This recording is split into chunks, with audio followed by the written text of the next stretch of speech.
अब रीबेट की केस में आप जर्नल एंट्रीज कैसे करोगे?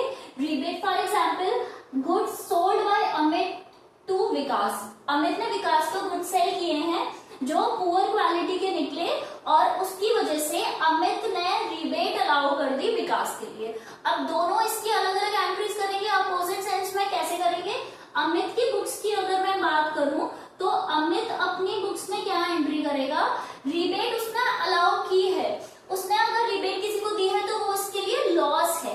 लॉस को हम क्या करते हैं? डेबिट करते हैं। Debit all expenses and losses, ये अमित के लिए लॉस है इसलिए वो इसको डेबिट करेगा। क्या करेगा? रीबेट अलाउड,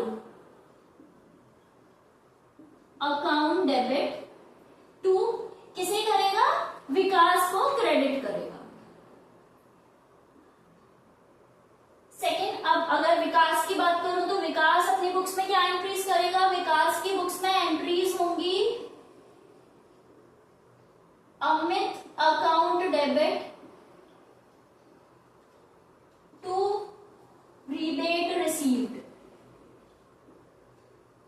क्यों? क्योंकि इसे रीबेट मिली है, इसे डिस्काउंट मिला है, इसके लिए वो प्रॉफिट है, इसलिए वो उसे क्रेडिट करेगा। क्योंकि हम इनकम्स और गेन्स को क्रेडिट करते हैं, ये इसके लिए गेन है, इसने इसे क्रेडिट किया। और अमित के अकाउंट को डेबिट इसलिए किया। ये दोनों हेड से समझा देती हूँ एक बार। यहाँ पे जब हम बात कर रहे हैं तो विकास हमारे लिए डेटर था। यहाँ पे देखो अमित ने विकास को सेल किया था, तो अमित की जब मैं बात करूंगी, अमित के लिए विकास क्या हो गया? ये इसके लिए डेटर हो गया।